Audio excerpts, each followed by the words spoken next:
This is a very simple game to learn, but I'll walk through the first few turns in detail, and I'll speed up the card. I'm playing with 2 players. This is the guide card.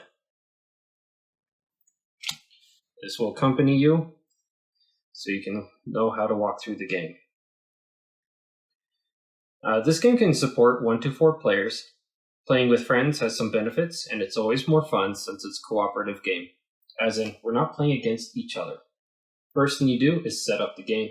There's no written rules how you pattern your tiles as long as they are connected, as you see here. Your market of purchasable action cards can be spread out like we have it over here, or whatever works for you. Then you have your own character card with clips on the side that represent its health. I have the archer, and my friend has the paladin. The clip displays your life.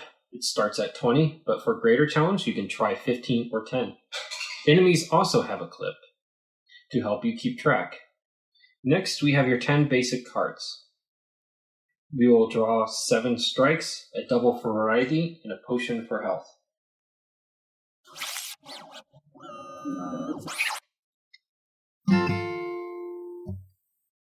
Once you're ready, you can start shuffling your deck.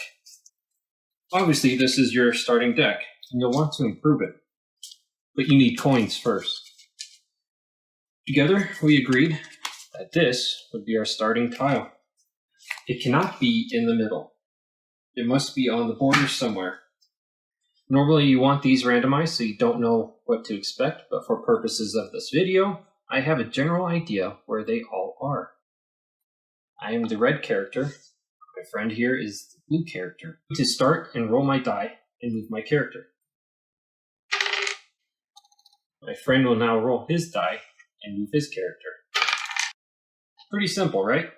I'll roll again. The player rolls a 1 or a 2, they enter battle. I'm going to draw my enemy card. I drew a wolf. They have 4 health. The wolf hits 3 damage every turn and has no special ability. If I defeat the wolf, I gain 6 coins.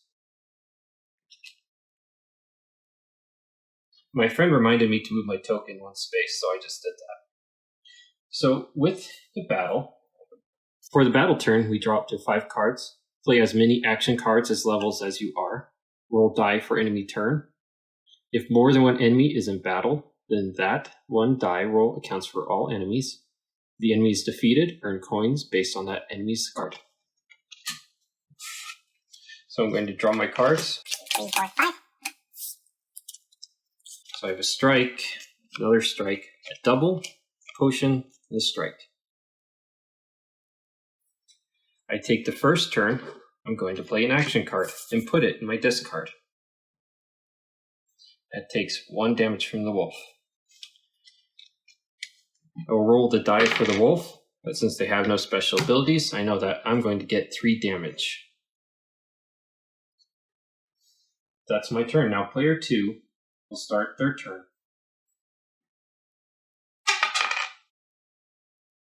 And I'm going to take my next turn, so I'm going to draw up to 5. I'm going to use a double. Do 2 damage on the wolf. Roll the die up. And 3. I now have 14 health. Player 2 will roll his die. Notice how he flips the tile. He will earn 5 coins.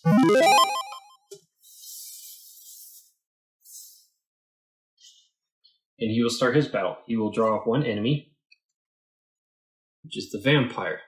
Notice, after we put the 5 on the health, the vampire has 1 special ability. Can you show the card again? The vampire hits 1 damage each round. Rolling a 3 damages 3 damage to the player and heals the vampire by 3. When your pile empties, your draw pile empties, shuffle your discard pile and becomes a new pile. We're going to speed up a little bit One thing I want to mention is that you can absolutely join another person in battle. You must be on the space next to them.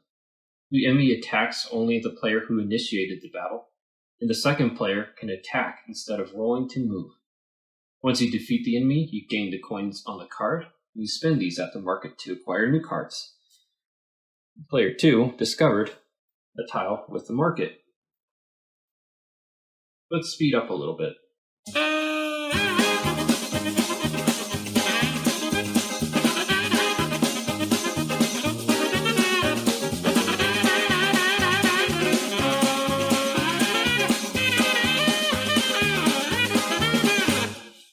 Notice I've landed on the market.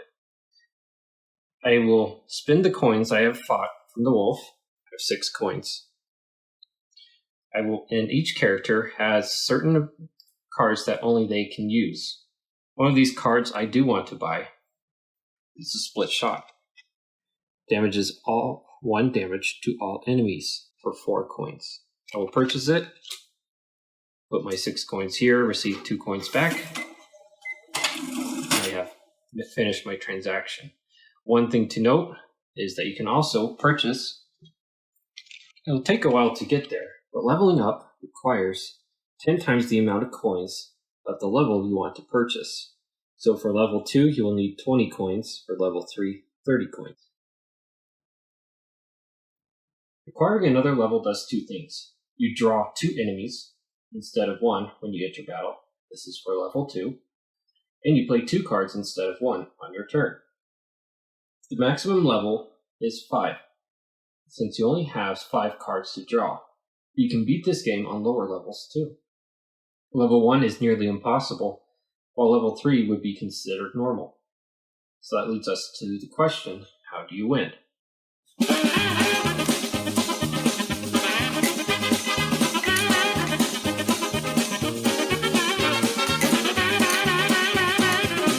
I have met Cerberus. So the question is, how do you win the game? You need to defeat Cerberus. The difficulty of Cerberus depends on how many players are playing. I balanced it based on testing with friends, so it's a fair fight regardless of how many players there are. One fun and optional rule to play is that Cerberus will chase the player. This little meeple has many levels as the person that discovers the tile. In this case, that Cerberus would move 1 tile closer to me at level 1. I wouldn't recommend doing it at level 1, but level 2 certainly adds some fun to it. Defeat Cerberus and win the game.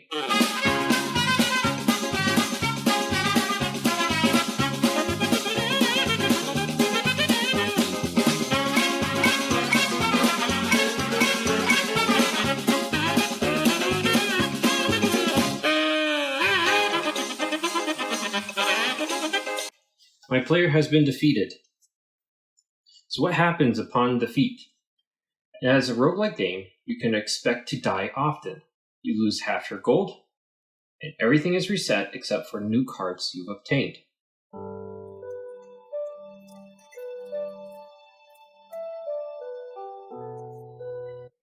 If you need to round up. And then we shuffle the boards.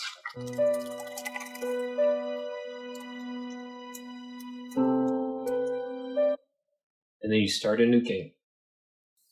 I spent a lot of time prototyping this game. In the past several months, I've spent it prototyping with a lot of friends as we discovered the rules and how the game should work.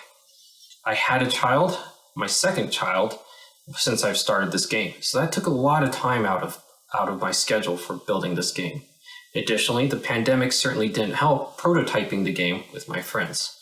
So it took 2 years to get to the point where we are today. Thank you for watching. I hope you can contribute to make this happen.